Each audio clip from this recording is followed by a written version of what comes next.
chers élèves, chers parents d'élèves, professeurs, membres du personnel de service et d'administration, vous tous qui allez sur le site de l'institution Sainte-Jeanne d'Arc.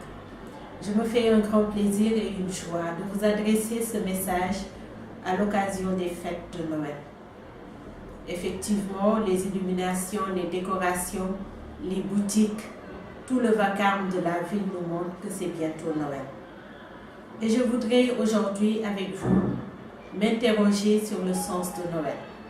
Est-ce vraiment cela la fête de Noël telle que Dieu l'a voulu pour nous? Aussi avec le pape François, je voudrais revenir au premier des Noëls, le premier Noël de l'histoire, afin que nous puissions vraiment redécouvrir le sens de cette belle fête. Le premier Noël fut rempli de surprises. La première surprise, on nous parle d'une vierge, Marie, fiancée à un homme. Et de vierge, elle va devenir mère. Première surprise.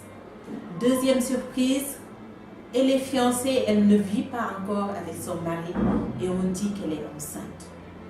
Et Joseph, dans son cœur, ne veut pas de scandale et décide quand même de l'accueillir sans la répudier. Arrive alors une autre surprise parce que cette fois, c'est Dieu lui-même qui prend les choses en main. Il change le projet de Joseph et de Marie. Et une fois passée encore la naissance de Jésus, tandis que Joseph a des projets pour sa famille, il lui est dit à nouveau dans un songe de se lever et de partir. Partir pour l'Égypte. Et donc, frères et sœurs, vous le voyez, Noël amène des changements de vie inattendus. Et si nous, aujourd'hui, nous voulons vivre Noël, nous devons ouvrir notre cœur comme Marie, comme Joseph, et être prêts à des surprises, c'est-à-dire être prêts à des changements de vie inattendus. Je viens ensuite à la nuit de Noël, où se produit la plus grande des surprises. Le Très-Haut, le Dieu Tout-Puissant, se fait petit enfant.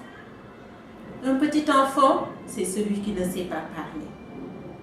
Vous le voyez, celui qu'on appelle la parole de Dieu, le Verbe de Dieu, devient incapable de parler. Quelle surprise!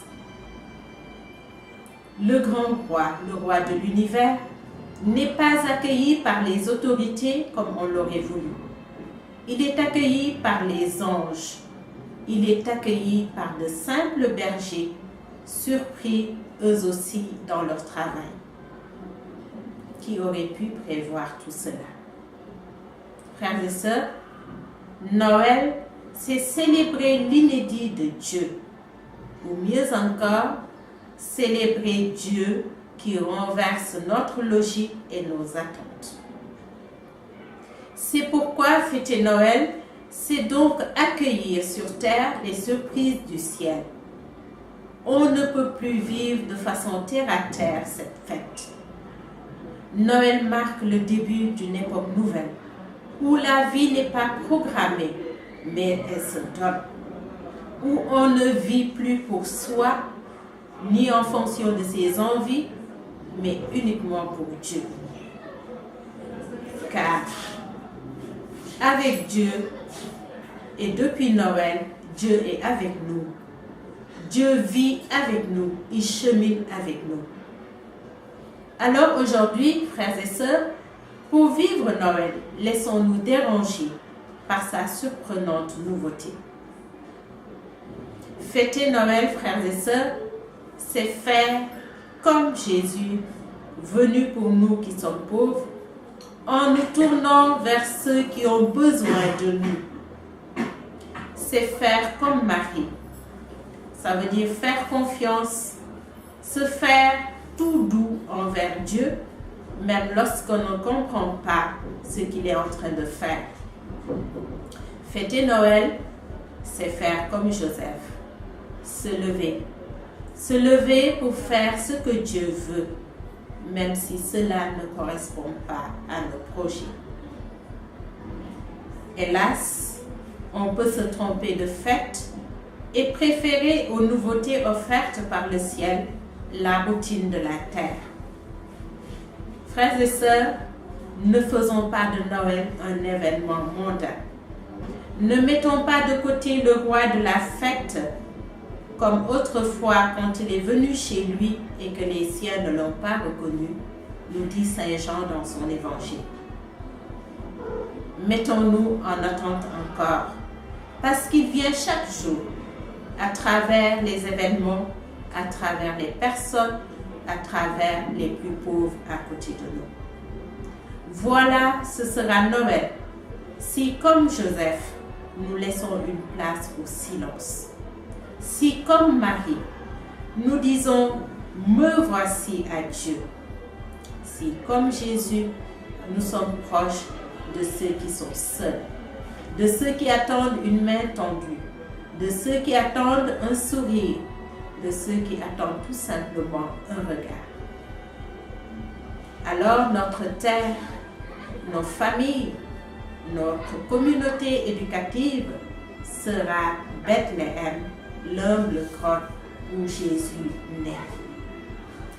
Ce ne sera pas Noël, mes frères et sœurs, si nous cherchons les sentiments de ce monde, si nous nous abreuvons de cadeaux, de repas et de soupers, sans au moins aider un pauvre qui ressemble à Dieu, car à Noël, Dieu est venu en pauvre. Frères et sœurs, amis éducateurs, amis élèves, amis parents d'élèves, je vous souhaite un bon Noël. Un Noël riche des surprises de Dieu. Des surprises qui pourront parfois nous déranger, mais tels sont les goûts de Dieu. Alors, joyeux Noël, bonne et heureuse année à chacun d'entre vous. Que Dieu, petit enfant, bénisse nos familles, bénisse ceux qui nous sont chers et nous accorde sa grâce, sa bénédiction. Merci. Joyeux Noël.